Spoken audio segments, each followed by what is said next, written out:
하나님 나라 백성인 하백 여러분, 하백의 성경 아카데미 오신 것을 환영합니다. 이 시간은 신약을 읽다 23강 시간입니다.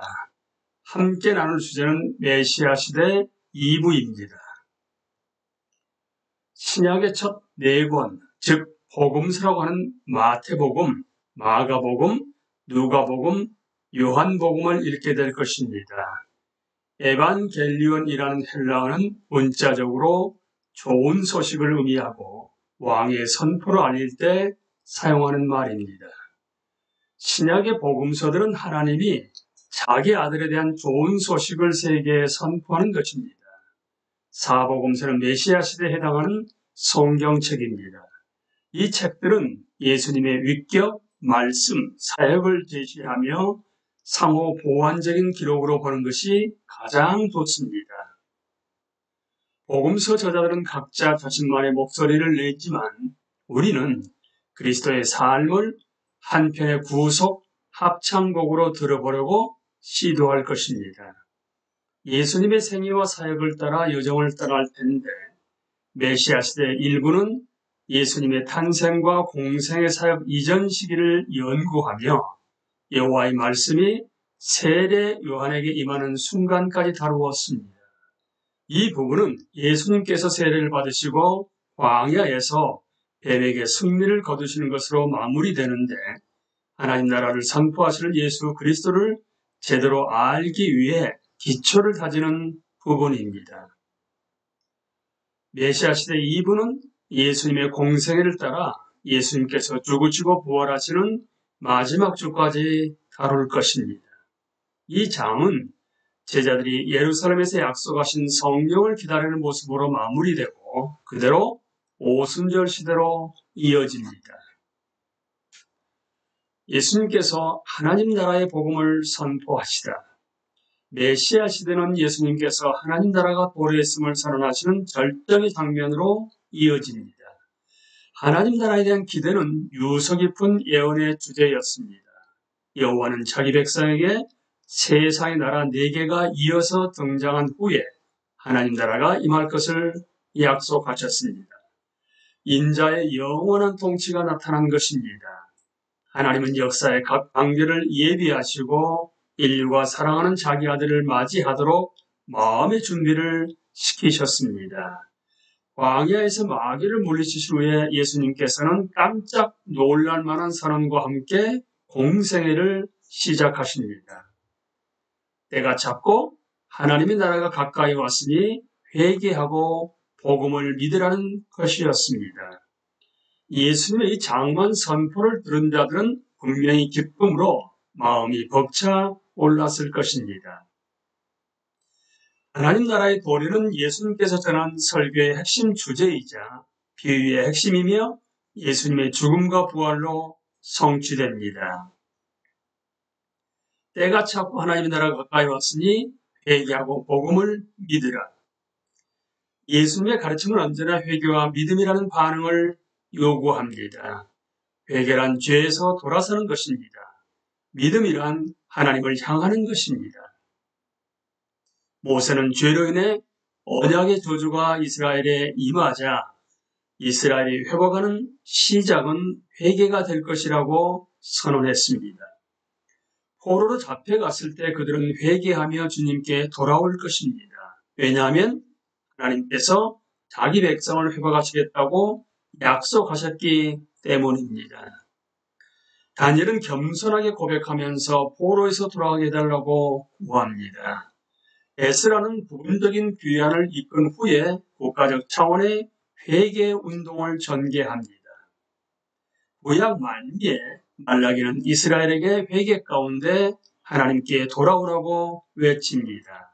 세례 요한은 하나님의 백성들에게 주님이 직접 오시기 전에 세례를 받아 회개를 드러내라고 촉구합니다. 예수님께서는 하나님 나라의 도래를 선언하시면서 듣는 자들에게 자신을 믿으라고 초청하십니다.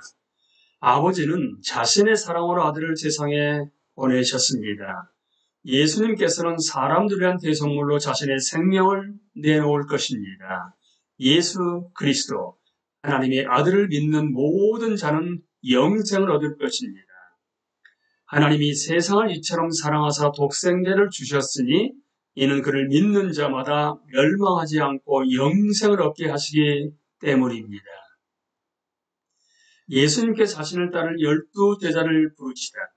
예수님께서는 하나님 나라의 복음을 선포하시며 사람들에게 자신을 따르라고 초청하십니다. 예수님의 강력한 부르심은 종종 단 2마디에 불과했습니다. 바로 나를 따르라는 것입니다. 예수님께서는 복음서에서 자신을 따르는 자들을 학생들 또는 배우는 자들이라고 하셨습니다.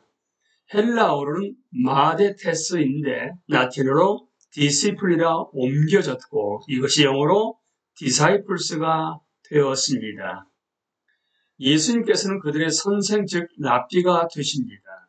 예수님을 따르는 자들은 반드시 예수님의 방식을 따라 살고 예수님의 성경 해석을 이해하며 예수님의 죽으심과 부활의 의미를 깨달아야만 합니다.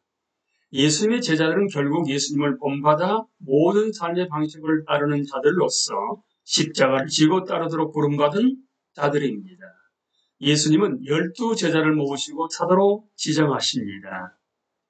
여기는 시몬, 예수님께서는 반석이라는 뜻의 베드로라고 부르십니다. 그의 형제 요한, 세베대의 아들 야고보, 그의 형제 요한, 빌립과 바돌로메, 도마와 마테, 알페오의 아들 야고보, 다데오, 열심당원 시몬과 예수님을 배신한 가롯 유다가 있습니다. 예수님께서는 12이라는 숫자를 통해 옛 12지파의 회복을 나타내십니다. 후에 우리는 70명의 제자들이 파송을 받아 하나님 나라를 선포하는 것을 봅니다. 성경에서 70이라는 숫자는 종종 모든 민족을 대변하는 표현입니다. 복음서 이야기 내내 독자들은 예수님을 따르는 자들로 하여금 불신앙에서 신앙으로 나아가도록 만드는 제자들의 모형을 접하게 됩니다. 복음서 저자들은 그 12제자의 약함, 실패, 유혹을 감추지 않습니다. 예수님을 배반한 가롯 유다를 제외한 모든 제자는 십자가에 죽으신 예수님께서 살아나셨다고 주장하며 세계 선교의 목숨을 바칩니다. 예수님께서 산상수훈을 전하시다. 예수님께서는 제자를 산 위에 부르시고 가르치기 시작하십니다. 예수님의 가르침 중에서 이 부분을 산상수훈이라고 합니다. 마태는 시내산에서 하나님의 목소리가 들렸던 옛적을 회상하는 식으로 이 장면을 설정합니다. 예수님께서는 제자들에게 하나님의 권세로 하나님 나라의 복을 베푸십니다. 예수님께서는 하나님의 공동체를 자신을 중심으로 한정하시고 자신을 따르는 자들에게 하나님 나라의 종말론적 축복을 주십니다. 예수님께서는 그들을 땅의 소금과 세상의 빛으로 묘사하십니다. 구약에서는 이스라엘의 역할을 묘사할 때 이러한 표현들을 사용했습니다. 예수님을 따르는 자들이 세상을 보존하고 그리스도의 빛을 세상에 비추는 것입니다. 예수님은 하나님 나라의 삶을 성별된 순종으로 설명하십니다. 예수님을 따르는 자들은 삶을 통해 이 세상의 하나님을 아는 지식을 반영해야 합니다. 하나님을 아는 것이야말로 새로운 언약 공동체의 특징이라는 사실을 기억하십시오. 예수님께서는 강령과 같은 사람들을 제시하시면서 말씀을 이어가십니다. 내가 율법이나 선지자를 피하러 온 줄로 생각하지 말라. 폐하러 온 것이 아니요 완전하게 하려 함이라. 진실로 너희에게 이르노니 천지가 없어지기 전에는 율법의 1.1획도 결코 없어지지 아니하고 다 이루리라. 예수님은 구약을 거부하러 오신 것이 아니라 구약을 이루기에 오신 것입니다. 예수님께서는 제자들에게 하나님의 명령을 약화시키고 다른 사람들에게도 똑같이 가르치는 사람들에 대해서 경고하셨습니다. 예수님께서는 분명히 서기관과 바리새인들이 성경을 해석하는 방식에 우려를 표하십니다. 그래서 하나님의 마음이 없는 형식적인 순종을 경고하십니다. 슬프게도 수세기에 걸쳐 몇몇 기독교의 해석가는 예수님께서 산상수훈을 통해 가르쳐주신 그 단순한 의미를 회피하고 있습니다. 어떤 사람들은 예수님의 가르침이 너무나 신랄하기 때문에 그분의 의도는 우리가 죄를 깨닫고 회개하여 예수님께 돌아서도록 하는 것이라고만 합니다. 또 어떤 사람들은 예수의 가르침은 수준이 너무나 높기 때문에 새로운 창조 세계에만 적용되는 것이라고도 합니다.